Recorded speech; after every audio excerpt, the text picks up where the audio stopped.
Cyber Uncut. Discover the changing face of business, government and national security as Australia navigates the cyber revolution. Well, good day everyone. It's Liam Garman here, editor of Cyber Daily, back with another episode of the Cyber Uncut podcast. And today I have a very special guest, and I'm going to tease him out a little bit because you will have the chance to hear from this gentleman at the upcoming Australian Cyber Summit. Make sure you grab your tickets on 30 April. Well, no, grab them before 30 April. They're definitely going to be sold out by then. Today we're going to be talking about a theme that is quite close to my heart and a lot of our listeners, especially since Cyber Daily also moved into the CISO brief world, where we've been talking, well, I say CISO brief, CISO. It's laziness, the Australian lazy lingo, and I'm sure our guest can tell me off about it in just a few seconds. Today, we're going to be discussing how cybersecurity must underpin business and industry strategy, with CISOs reshaping risk, aligning security with growth, and translating complex threats into clear business decisions that strengthen resilience and competitive advantage. And today, strategy, leadership, and business strategy is going to be the name of the game, with Dominic Grunden, Chief Information Security Officer at PowerWater. Dominic, welcome to the podcast, mate. How you going? You're joining all the way from the NT. All the way from the NT. It's been quite rainy recently, which has its own challenges here because you tend to get a lot of flooding. But we're fixing to move into the dry season, which makes my life as a CISO a little bit better. But yeah, joining you all the way from Darwin. I feel like NT would be quite an interesting place to do your line of work, obviously. And I'm not going to make it political, but we obviously have a lot of defense infrastructure up there. We have a lot of ports. We have a lot of undersea cables. I understand that there's data centers being built in Southeast Asia that are coming through to the NT as well. It's not an overstatement to say that Darwin, and especially with all the renewable projects as well and the traditional resources as well, it's not overstating to say that Darwin and the NT is a bit of a hub for infrastructure activity at the moment, which would carry some pretty significant cybersecurity challenges and headaches, right? Well, I mean, it's from a couple different aspects, right? We provide essential services, power, water to various government entities, various government agencies. We're the northernmost port of Australia, so naturally it's a key defense outpost. So naturally, I think if any foreign actors look to target critical infrastructure, they would look to do so probably in Darwin first and foremost. But then also with the adage of we don't have as much resources available in Darwin or NT as we do in like other major cities like Sydney, Melbourne, things like that. So I think it would actually be a very easy choice for a would-be hacker to target Darwin and the NT, and as such, naturally we have to be way more resilient than any of our peers kind of across Australia, because we are kind of at that first geographical location, first defense impact to Australia as a whole. So.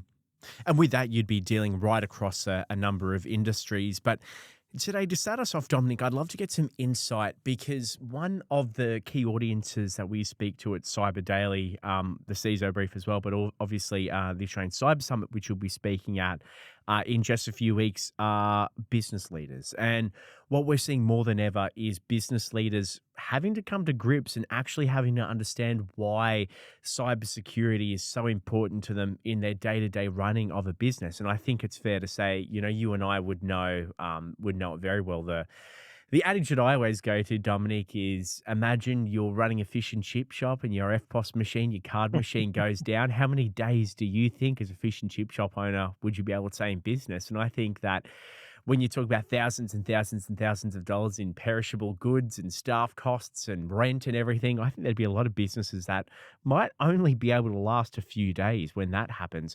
So when you put that on a more macro level, on a broader level, what happens when critical systems and processes shut down?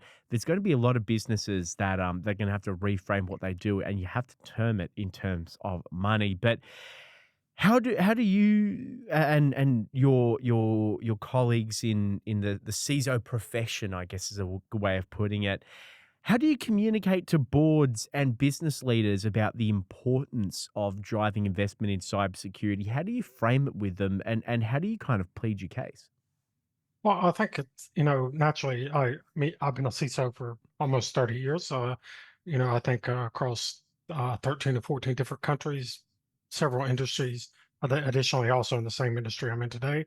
But I think the most effective CISOs have stopped speaking to boards purely in technical language, and instead they frame their communication in cybersecurity risk in terms of the business consequence, the operational disruption, the regulatory exposure, safety, financial impact, and more importantly, reputation, right? I tend to find that boards, they don't invest in like patching programs, identity uplift, network segmentation because technology sounds interesting. They invest when they understand what is at risk if these controls are absent, right? And what that means is translating the cyber risk into questions like, so when I meet with EOT and board members, which at Power Water, I meet with them independently, and I also meet with them as a group, right? And I want to know, could this disrupt our essential services?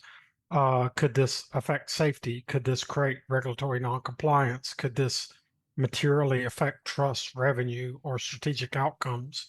And my role as a CISO is to move that conversation uh, from a fear to a decision making type conversation. I think historically, people tend to have those conversations out of fear. I tend to leverage that as decision making, right? And Mm, it's not about saying, here's your threats, and it's about saying, where's the business risk? Here's the likely impact. Here's the treatment path, and here is the investment required to reduce that exposure to an acceptable level by you as a leader of our organization.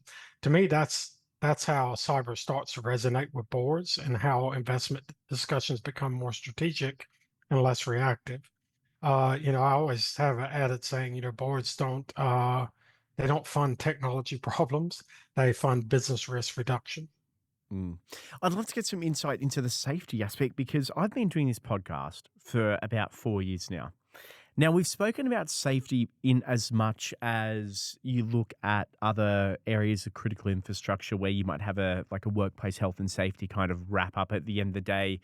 A bit of a hot wash, what did you see that could have been a safety issue on the work site, highlighting it and going fixing it in terms of that hot wash. And people have recommended, hey, let's do the same thing for cybersecurity. What cybersecurity incidents have you identified? Let's go and fix those. I think, the only person on this podcast that I've had who's actually said, looking at it, about the physical safety aspect from Power Water. What is a day to day that if you did have a cybersecurity risk that could lead to a maybe physiological risk for a business and for its employees? Well, I mean, so one, when you have critical infrastructure like water and power, you're controlling things like dams, right? So if there Mm, were to be a physical security breach at a dam and potentially something like valves be open, it could essentially flood a town, right? And mm, and that safety's loss of life, right? But then also, if you look to the other side of it, from a physical cyber perspective, we have to remain diligent. Like we have to set ourselves up almost like a Fort Knox, with proper security guard staffing, knowing who's coming in and out, monitoring gate access, having cameras, night vision, all those wonderful things in this secure physical side of the house. But those things are in place to prevent a physical security breach that could lead into a cybersecurity breach, or a cybersecurity breach resulting in someone getting physical access to do some, to have a mechanism in critical infrastructure that would do something that would cause a physical reaction like a flooding of a town or something like that. So we go a little bit beyond the traditional scope of mm, of cybersecurity because we have to think about the safety as well of our customers. Like typically at a bank, and I've worked for several banks as a CISO. You're worried about making sure the accounts are safe. In a digital bank world, everything's in the cloud. There's no branches, so it's a little bit less physically to worry about someone like, attempting to rob you or rob a branch or something like that. But you don't typically worry about the safety of your customer because you're managing their money, right? You want to keep their money safe, right? Where Power and Water, you're trying to keep the our infrastructure safe so it cannot hurt the end customer, which could be like someone compromise a dam, a town flood, those things like that, which have a very detrimental effect on the community, which is a bit beyond what a normal CISO role would do. So. Mm. I can definitely see that, and that's why yeah, it was very interesting. And in your context in the critical infrastructure space, and I would say for a lot of OT ICS professionals, that there would be a large physiological aspect to it as well. I find it interesting because it seems that so many CISOs and so many business leaders, in cybersecurity business leaders in particular, that I speak to, it's almost like they're exasperated because no matter how they try and pitch for more funding, no matter how much they try and get a seat at the decision making table, sometimes it falls on deaf ears. Now, of course, in the Power Water circumstance, you're right there in the middle of the decision making table. Dominic, from your background, having worked as a CISO for other organizations as well, what advice could you offer to cybersecurity professionals that might be in that situation where they're trying to talk to a board or they're trying to talk to a business leader about the risks, about the business risks of cybersecurity, about potential flaws that they've identified, about the need for further investment, and they're just getting nowhere? How can they get a seat at the table, and how can they pitch their importance? So I think it's quite interesting. I often look back, and a lot of it is placement and where you're in the organization, right? Like if I think about 15 years ago, a CISO role a lot of times reported into a CIO or something of that nature, CTO, CIO. For quite a long time now, I've been reporting into CEOs because I'm already coming in with that independent accountability at a very high level. Now, what's interesting is if I think about 10 or 15 years ago, and here's where I met when I mentor other younger CISOs, they're maybe for an organization that's never had a CISO, and they're taking a risk on a person that's never been a CISO, and they're trying to understand, like you said, how can I get a seat at the table? How can I influence that change? I think a lot of it is persuasion by influence. I tend to break the ELT apart and the board in the aspect of sometimes it's not best to go to them as a single group, which you heard me say earlier on at Power and Water, I go to them individually and as a group because I think Mm, sometimes you can pick out the individual ELT members that you can pick something that's in part of their business, part of their personal life, and you can equate that risk to something they understand. And then it becomes a lot more fruitful conversation, right? But then also they're not there with their peer CISO suite or C suite as well.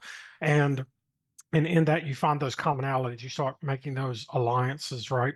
But I think some of the other things to look at is who you're actually partnering yourself with as you come into an organization, as you're actually trying to increase your role.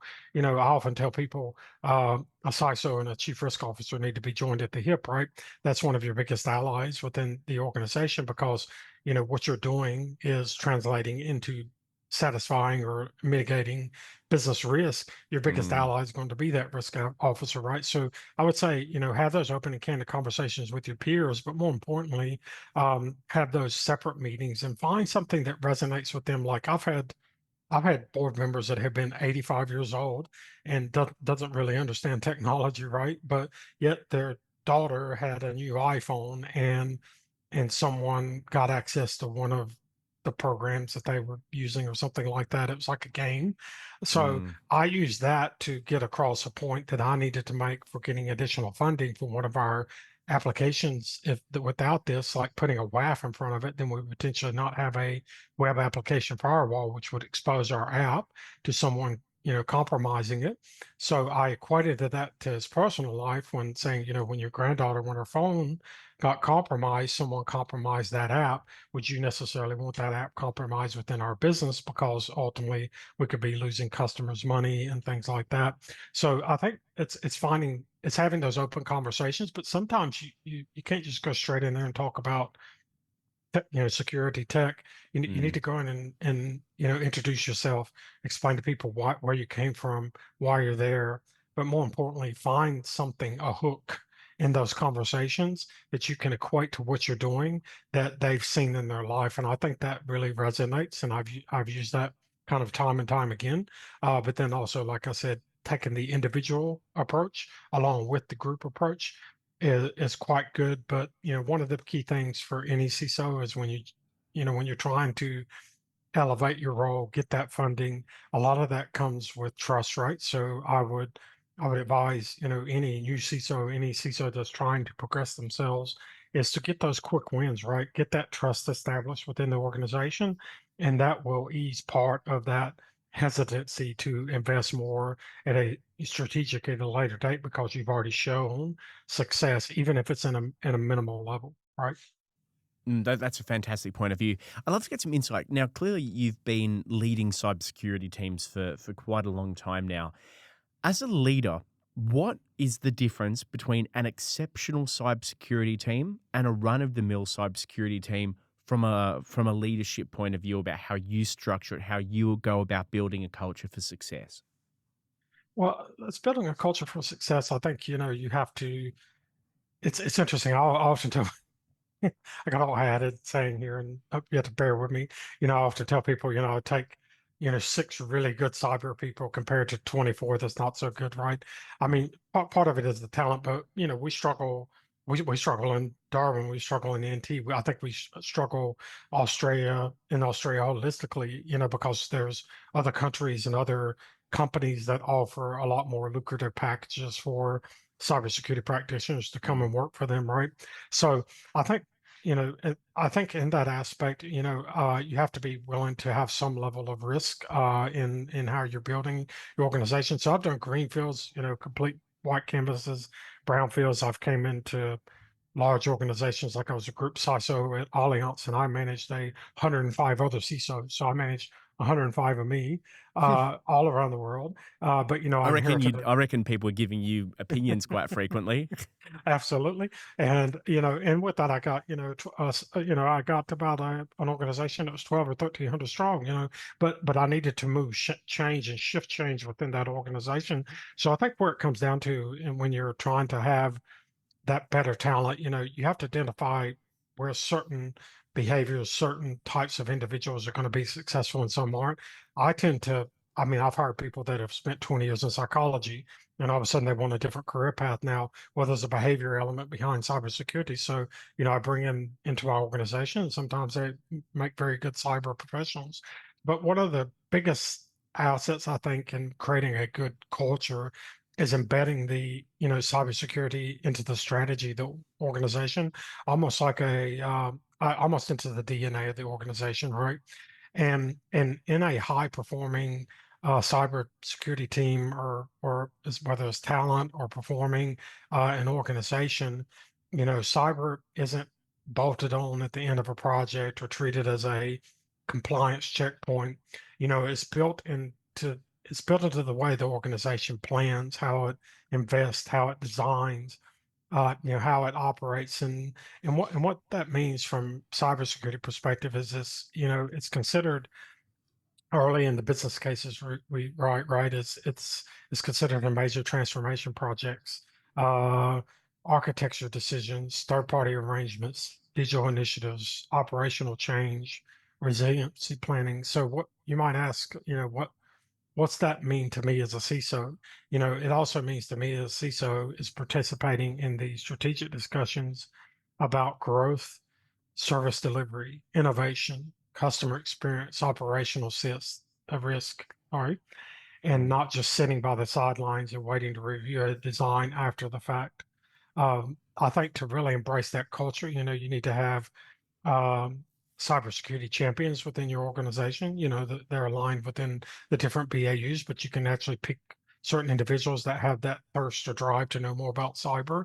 And I think embedding that into the strategy more holistically over the organization means that the accountability is shared. And I think that's key for a culture where it's not shared and it's, and it's a small team that is accountable for. I tend to see that fails more times than not. It's just not about the responsibility of the cybersecurity team The business leaders need to own risk in their domains. The executives need to understand their role and control oversight. And then cybersecurity becomes part of how the organizational thinks Mm, about good decision making. And when cyber's, truly embedded, it's to me, it's a visible governance. It's visible governance, it's funding, architecture, procurement, operations, it's a leadership behavior. It becomes part of how we run and not as a function, right? And that's one of the key things that I always try to drive home. I don't want it seen as a function. I want it to become I want it to become how the organizational runs. Because, when I got involved in cyber a long, long time ago, one of my first managers told me if cyber only appears at the end, it becomes a blocker. mm. And if it's there at the start, it becomes an enabler. And that's, something that I've tried to instill into all of my teams, the cultures. I want them to have that first fresh of mind, first out of the gate, thinking about cyber, even in some cases more so than the project that they're looking to implement. Mm.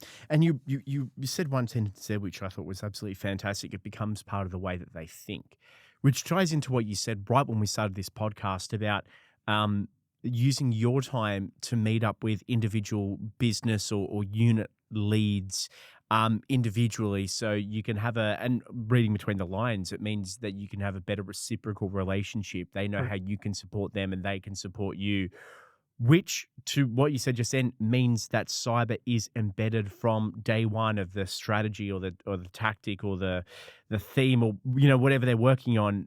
The process of developing that strategy, you're there from right the start, as opposed to being at the end and blocking it. Um, Looking more micro, as a team leader, as a cybersecurity team leader, and this is something that we maybe don't talk about often enough, but how do you balance trying to be innovative with slow and steady and doing what has been proven to be successful in the past? And the reason I'm asking this in particular is because we've seen there's been a large move to AI across the industry, of course, and one of the challenges that I've observed is perhaps business leaders running before they can walk. They see AI as a magic solution, whereas in some areas it absolutely is, and in other areas it might need to be a bit more of a nuanced and subtle approach to integration. Um, if you're leading a cybersecurity team, how do you find that sweet spot between innovation and doing what's always worked? Well, I think it's interesting, the AI component, right? I'm actually in the process of writing a book with Harvard University on AI security, because when we talk about AI security, we talk about uh, AI in cybersecurity, but then AI security itself, right? And if you peel out the layers of AI, I mean, basically the foundation of that is data governance, right? And in that, probably about 2 or 3 CISOs roles ago, I adopted an AI first strategy in a digital bank that I did from my cybersecurity perspective, and it worked extremely well because I had the right balance between protection with enabling the growth and innovation. And I think it's important that the balance comes from recognizing that the role of security within the organization is not to stop the business, it's to help the business move forward safely, intelligently. I think too often, and this is more historical than it is today, security is seen as the team that says no. And I'm sure there's a lot of CISOs out there that say no to AI, right? Mm. In reality, the best security teams say yes, and here's how we do it safely, right? Mm. And that requires, organizations to have a strong uh, tech and security architecture, clear risk thresholds within the organization, early engagement, practical control design, and an understanding of what the business is trying to achieve.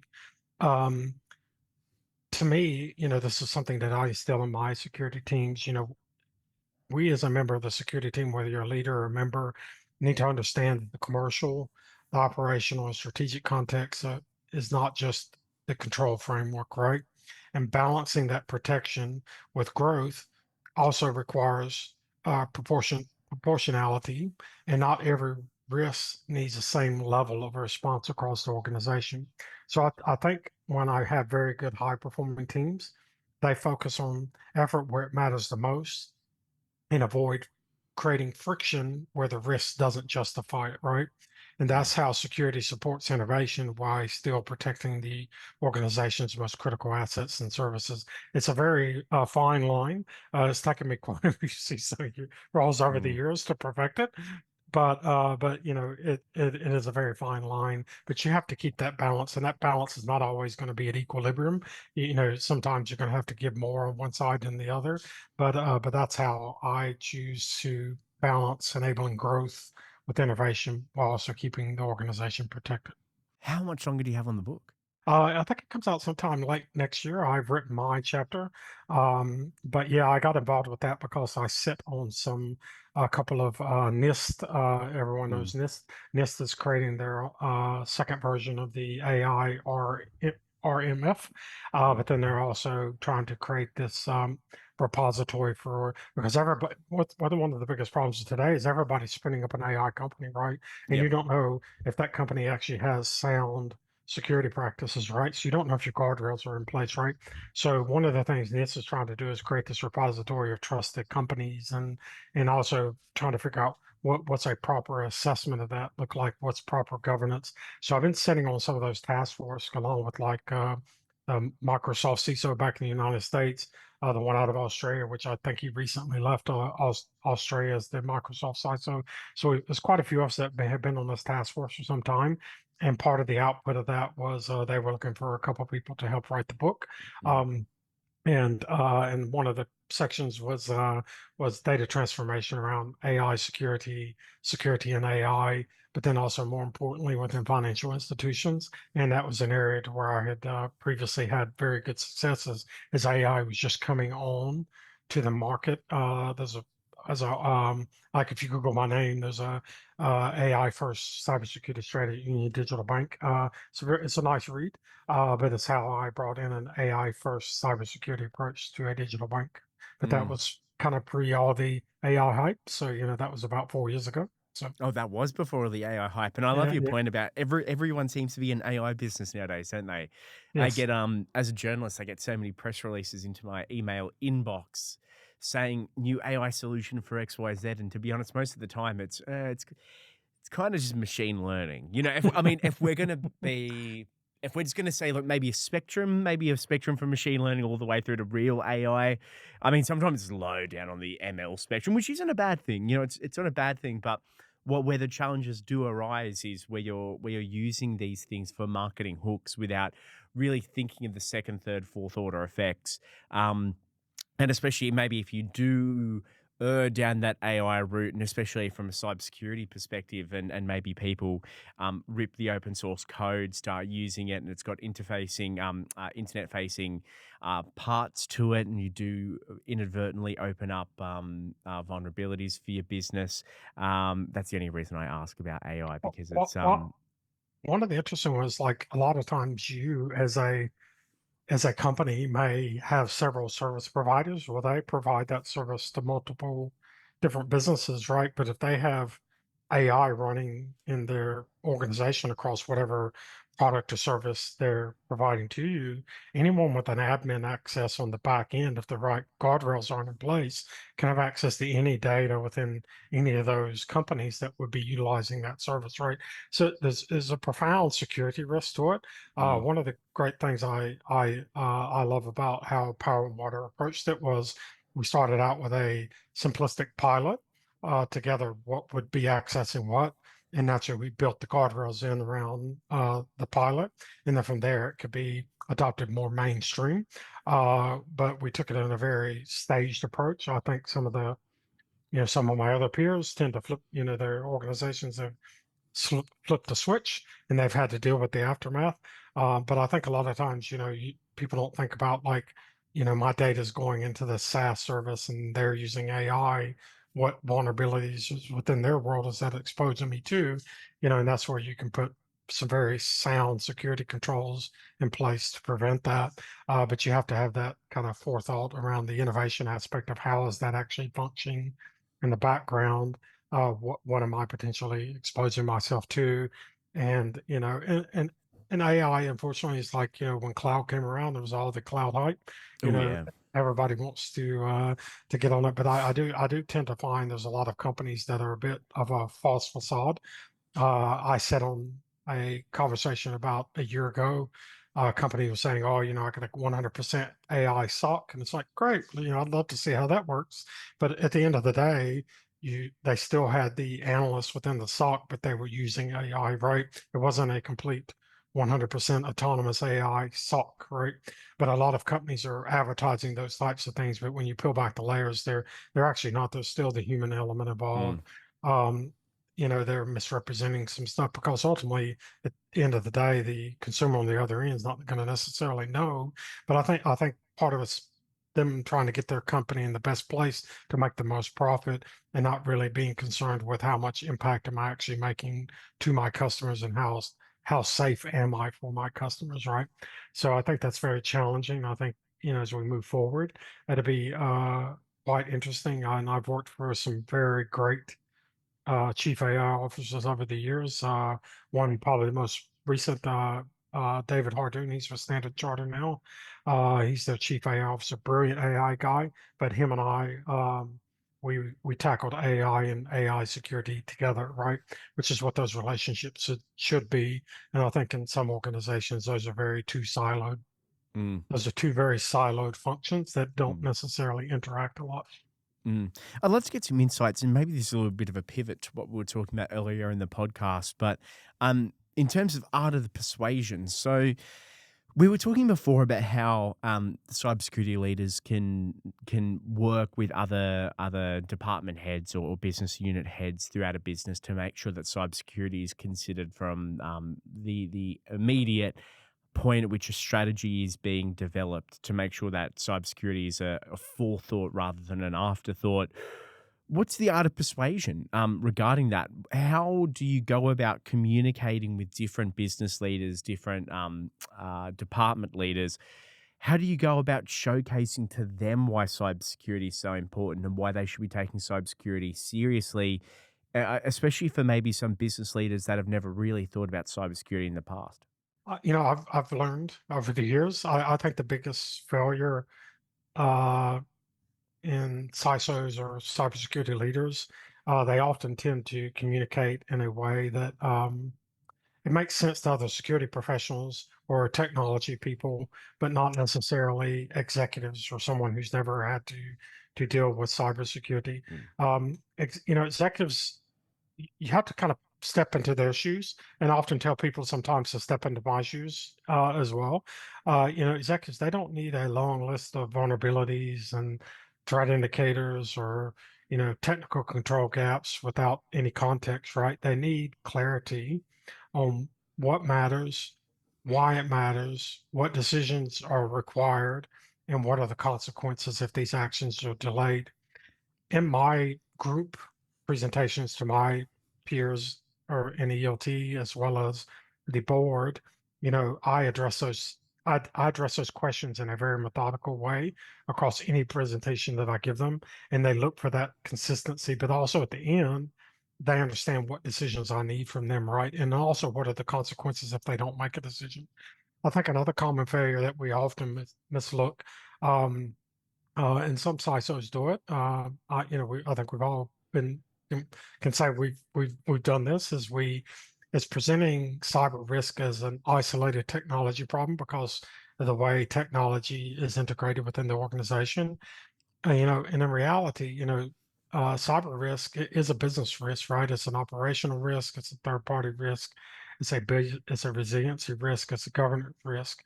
And if it's framed too narrowly, executives, they won't see that full picture or really understand that urgency behind it. And then I think one of the other ones is where a mistake is we overwhelm leadership with detail, mm, but not giving them enough decision pathway. And I think good executive communication is simple, relevant, and action oriented. It should help the executives leaders understand the issue, the trade-offs, and the choice in front of them. And I often ask myself this when I finish up an ELT paper, which I have actually had one going forward this Thursday and Friday. If a board paper or an executive update does not clearly answer what does this mean for us Mm. and what do you need from me, then it's probably not landing in the right way to the executives. And that's one of the things I always ask.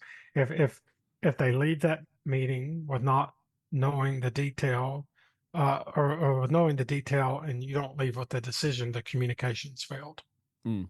Those are some fantastic insights. Now, Dominic, if people want to get in touch, if people want to say hello, you mentioned earlier in the podcast that it might be hard sometimes to get cybersecurity professionals up the top end. If people want to get in touch and say hello and maybe ask some insights into some of the work that you're doing at the moment, what's the best way that they can reach out? Well, to reach out to myself, they could feel free to email me on my corporate email. Be happy to field any questions. Dominic.Grunden at powerwater.com.au. Be happy to field anything across that way.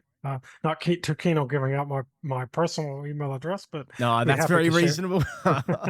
I've had that in the past. I don't even know how it happens, but people after the podcast start hitting up my personal email address. I'm like, how do you even find it? And I've got personal email addresses that don't even necessarily read like my name, so I don't know how people track it down, but they do sometimes. Sometimes, I know there's some companies that's what they specialize in is getting those types of information. Where I've tried to be a little bit less off grid as I've worked for organizations that wouldn't allow you to have because of the different customers you're working on, that you couldn't have Facebook, you couldn't have Mm, LinkedIn. LinkedIn is a big one because LinkedIn was hacked many years ago, right? So there's always kind of been this stigma. But then I think another mistake that a lot of security leaders make sometimes is they put their whole life out on Facebook, LinkedIn, and you're giving half of the information that someone needs to social engineer your way, mm, right? So you have to be diligent in your professional life and personal life. So I try to keep them very separate from an email perspective, but also I want people to be able to get in touch with me as well. But unfortunately, there's always those companies that manage to source and get that data, whether it be from a CV rip or something like that, because you typically use your personal email, things like that.